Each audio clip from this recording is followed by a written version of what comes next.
A ciência em foco. Grandes questões. O sonho de Mendeleev. Distribuição sinapse. De que é feito o mundo? Na tentativa de responder a essa pergunta, filósofos e cientistas há milhares de anos têm considerado tudo, desde as menores partículas no universo até cataclismos que acontecem a bilhões de quilômetros. Este é o local onde são criados os elementos mais comuns, em estrelas como o nosso Sol.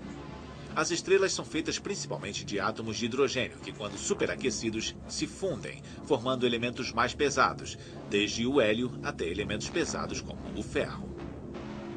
As estrelas são fornos. Quanto mais você cozinha os elementos de uma estrela, mais elementos são feitos. Mas o nosso Sol não é quente o bastante, não tem energia para combinar elementos e criar elementos além do ferro. No entanto, o nosso corpo é feito de elementos como cobalto e níquel maiores que o ferro. Temos, assim, um paradoxo. De onde tiramos a energia bruta para criar elementos maiores do que o ferro? A resposta é a supernova. Com a explosão das estrelas, a temperatura chega a trilhões de graus. É tão alta que você pode colidir o ferro com vários elementos para formar urânio, plutônio e todos os outros elementos da tabela periódica. Então, quando você olha para o seu corpo e para os elementos ao seu redor, se dá conta de que somos feitos de poeira das estrelas. Nós viemos das estrelas. Levamos séculos para descobrir esses elementos e classificá-los corretamente em uma tabela periódica. Mas as pessoas sempre tiveram fascinação por saber de que era feito o mundo. Sentado aqui na praia, olhando para o fogo, eu volto 2000 anos até a Sicília antiga, onde um camarada chamado Empédocles olhou fixamente para o fogo, pensando no mundo, e chegou à conclusão de que ele era feito de 4 elementos apenas: terra, ar, fogo e água. Ele podia ver todos eles no fogo. A seiva que derramava a partir de um pedaço de madeira era obviamente a água tentando voltar ao seu habitat, o mar. A fumaça subindo ao seu habitat, o ar. As chamas subindo até o seu habitat, o fogo do sol. E, é claro, as cinzas, se tornando parte da terra. Tudo era feito de 4 elementos apenas: terra, ar, fogo e água. Hoje vemos as coisas de forma diferente. A água pura consiste de 2 elementos químicos, hidrogênio e oxigênio. Se analisarmos a Terra, veremos que é composta de dezenas de elementos. Mas há séculos as pessoas já haviam isolado alguns dos elementos que conhecemos hoje.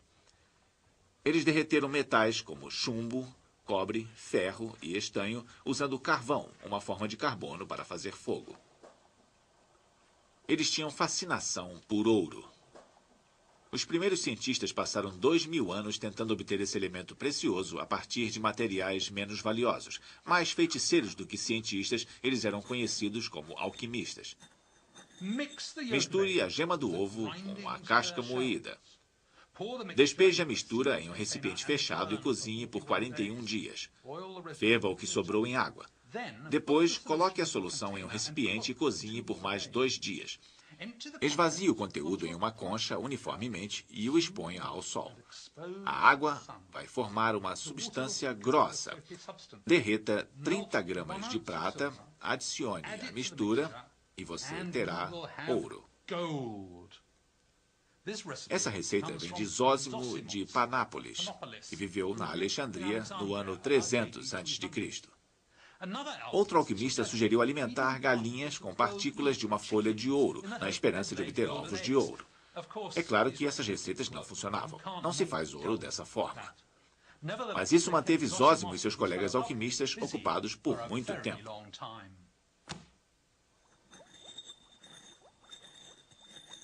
Mas alguns alquimistas fizeram algumas descobertas enquanto realizavam experiências bastante estranhas. Em 1669, um alemão chamado Hennig Brandt iniciou uma experiência com urina.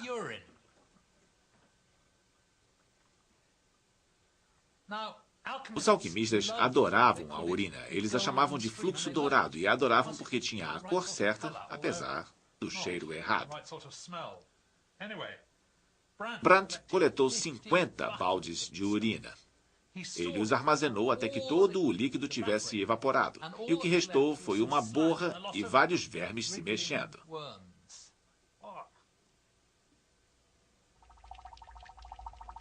E não foi só isso. Depois, ele ferveu essa coisa e deixou que fermentasse até ficar preta. Ele adicionou areia e aqueceu tudo em um frasco de vidro. Um vapor começou a aparecer no frasco. E então, algo muito estranho aconteceu.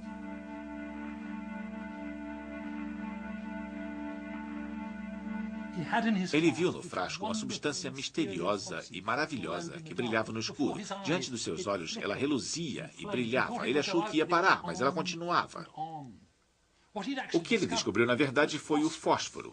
Ele não sabia que era um elemento, e nem mesmo o que era um elemento. Ele o chamou de fogo frio. Havia um alquimista irlandês chamado Robert Boyle, contemporâneo de Hennig, que praticava a alquimia de forma mais científica, pois baseava suas conclusões em experiências e não em tolices.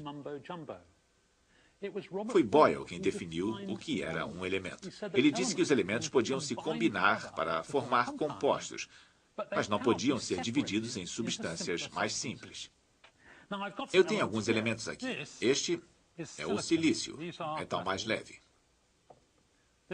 Este é o bismuto, lindas partículas cúbicas. Este é o enxofre, geralmente sob a forma de pó, aqui formando um bastão. Mas aqui temos lindos cristais naturais de enxofre. Este é o iodo. Você pode ver o vapor lilás e seus lindos cristais roxos aqui na parede do vidro. Este é o bromo, outro halogênio. Você pode ver o líquido na parte inferior e o vapor por cima. É um líquido marrom escuro bastante pesado. E este é o cloro, um gás amarelo esverdeado, bastante venenoso e desagradável. No século XVII, quando Boyle estava trabalhando, havia poucos elementos disponíveis. Só no início do século XIX, eles conseguiram descobrir vários outros elementos, sendo que quase todos foram com a ajuda de uma nova ferramenta bastante potente, a eletricidade. Passando uma corrente forte pela soda cáustica, Humphrey Davy extraiu sódio pela primeira vez em 1807. Foi um trabalho perigoso. Quando refizemos essa experiência com equipamentos modernos, o regulador de voltagem queimou. Meu Deus. Humphrey Davy preparou 4 elementos novos usando eletrólise. Primeiro, potássio e sódio. Depois, bário e estrôncio, basicamente pelo mesmo método. Os cientistas do século XIX descobriram tudo o que podiam sobre os elementos e seus compostos. Eles sabiam que algumas reações químicas eram ativadas por catalisadores. Para cada elemento, eles observaram o ponto de fusão, o ponto de ebulição e como reagiam com outros elementos. Eles calcularam o peso atômico, o que chamamos hoje de massa atômica. Eles sabiam que os elementos tinham propriedades elétricas que os estimulavam a se combinar. O sódio queima na presença de cloro com um brilho laranja, que resulta em sal, essa coisa branca esfumaçada. Depois de anos trabalhando no escuro, eles conseguiram uma grande quantidade de dados confusos, e os cientistas curiosos começaram a pensar se havia um padrão nessas descobertas. Na metade do século XIX, os químicos já tinham descoberto uns 50 ou 60 elementos, mas não entendiam a relação entre eles.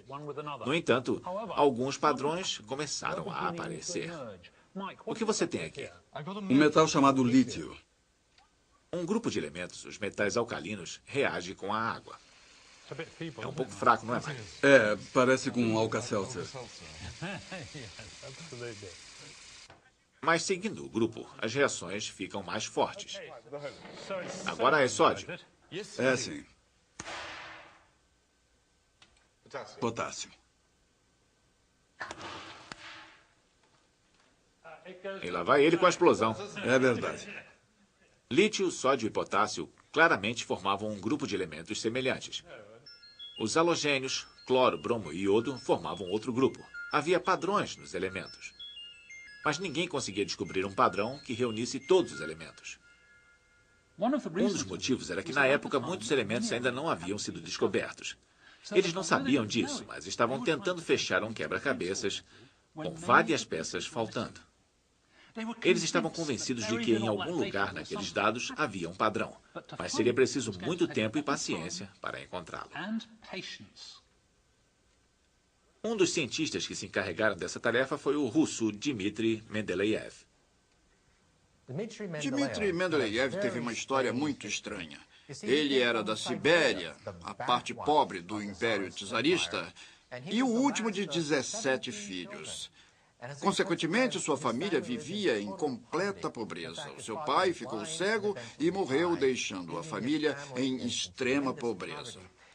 Sua mãe fez um enorme sacrifício, praticamente dando a vida, para garantir que o seu filho mais novo estudasse. Sua mãe pegou a família inteira e os levou para São Petersburgo, onde tentou convencer as universidades de que o aceitassem e o treinassem. É claro que recusaram, pois ele era da Sibéria. Logo antes de morrer, ela conseguiu que o seu filho entrasse em uma academia, o que deu início à sua brilhante carreira científica. Quando jovem, Mendeleev era conhecido por seu pensamento rápido e temperamento forte. Ele era impaciente e discutia muito. Ele era muito determinado a fazer aquilo ao que se predispunha. Era muito teimoso. E também ficou bastante excêntrico. Deixou crescer a barba e quase nunca cortava o cabelo, mas se dedicava inteiramente ao trabalho. Mendeleev sabia tudo o que se podia saber sobre os 63 elementos descobertos, e ele estava determinado a descobrir a relação entre eles. E quando Dmitry Mendeleev decidia fazer alguma coisa, ele ia até o fim.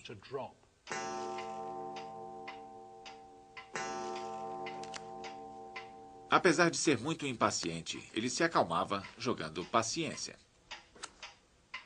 O objetivo do jogo era classificar as cartas na ordem certa e de acordo com o naipe, o que não era muito diferente do que estava tentando fazer com os elementos.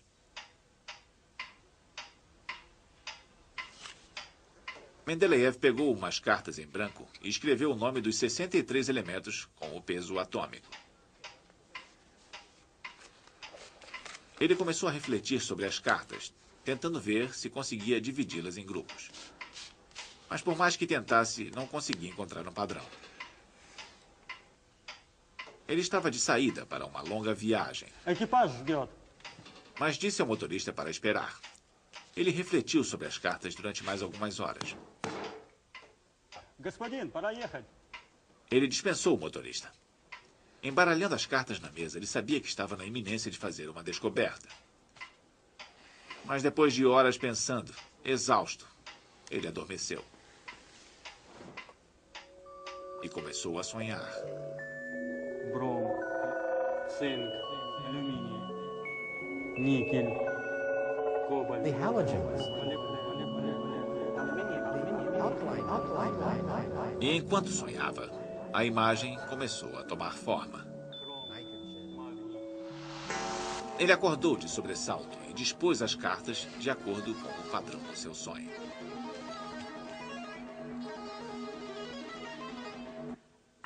O resultado desse sonho extraordinário foi que Mendeleev resolveu o problema. Eis o que ele formulou. Uma tabela com todos os 63 elementos que ele conhecia, todos dispostos de acordo com uma estrutura organizada. O que ele fez, basicamente, foi colocá-los em ordem crescente de peso atômico, vindo por aqui e por aqui. Mas ele também conseguiu reunir todas as famílias. Olha aqui os metais alcalinos, lítio, sódio, potássio, rubídio, césio, são os que reagem fortemente com a água. Depois, os alcalinos terrosos, como berílio, magnésio, cálcio, estrôncio, bário, e do outro lado, os halogênios, flúor, cloro, bromo e iodo. Ele tinha tanta certeza de que estava certo, que fez outra descoberta muito importante. Olha só essas lacunas. Lacunas. Lacunas, onde devia haver um elemento, mas não havia. Então, ele previu algo. Ele disse, e teve a ousadia de dizê-lo, que eles deviam procurar esses elementos. Havia muitas lacunas. Havia uma entre o alumínio e o índio e outra entre o silício e o estanho. Cientistas geralmente não são aclamados como gênios quando há lacunas ou interrogações em seus trabalhos. Mas nesse caso, as lacunas foram cruciais. Foi o que ninguém conseguiu descobrir, pois eram posições de elementos que ainda não haviam sido descobertos. Ele foi a primeira pessoa a observar que havia peças faltando no quebra-cabeças quando deixou essas lacunas. E foi audacioso bastante para prever as propriedades dos elementos que não haviam sido descobertos ainda. Ele foi praticamente ridicularizado pelo meio científico até 5 anos mais tarde, quando alguém descobriu o que seria o galho e se encaixava perfeitamente na lacuna que ele deixou abaixo do alumínio. E 15 anos depois, a próxima lacuna foi preenchida com a descoberta do germânio. Comparando os elementos que faltavam aos seus vizinhos, Mendeleev previu corretamente suas cores, pontos de fusão e peso atômico. Demorou 20 anos, mas elementos como galho e germânio foram descobertos e se encaixavam na tabela periódica, colocando o nome de Mendeleev entre os gigantes da ciência. A tabela periódica ainda pode ser usada para prever algo. É como uma lista de ingredientes do universo. É um livro de receitas que mostra como as coisas podem se misturar e os resultados que você vai obter. Mas Mendeleev não estava só. Praticamente ao mesmo tempo, um cientista alemão chamado Julius Mayer criou um sistema muito parecido. Mas Mayer foi esquecido. Mendeleev ficou famoso porque fez essas previsões audaciosas sobre os elementos que seriam descobertos no futuro. Na verdade, ele ficou tão famoso que eles deram o nome de um elemento em sua homenagem, o Mendelévio. Há muitas diferenças entre a tabela original de Mendeleev e a que usamos hoje. Mais de 40 elementos foram descobertos. E hoje são listados pelo número atômico, o número de prótons em cada átomo, e não pela massa atômica. Na época de Mendeleev, ninguém havia provado que os átomos existiam. Elétrons, nêutrons e prótons eram completamente desconhecidos. Mendeleev revelou uma parte da sua busca pela natureza do problema. Mas outros segredos ainda estavam por ser descobertos. Os cientistas hoje acreditam que quase todo o universo é composto de algo misterioso, chamado de matéria negra. Talvez tenhamos que jogar a tabela periódica pela janela e entender que 90% do universo poderiam ser feitos de outra coisa, e não de átomos. E talvez alguém que esteja assistindo a esse programa seja o próximo a ganhar o prêmio Nobel quando determinar do que essa matéria negra é feita.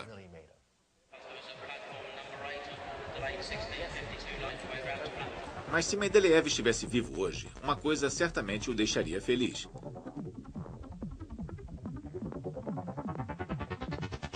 Lembra-se do galho, o elemento que ele previu que existia? Durante muitos anos, ninguém conseguiu descobrir sua utilidade. Mas recentemente descobriu-se que os compostos do galho brilham intensamente quando pequenas correntes são passadas por eles.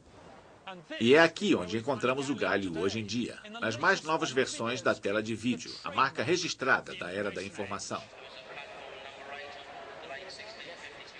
Graças a Dmitri Mendeleev, hoje atravessamos um longo caminho desde os antigos gregos com sua terra, água, ar e fogo. Fogo, fogo, terra, água e ar e fogo frio. Acho que a nossa experiência chegou ao fim. Sim. Versão brasileira RGA Rio.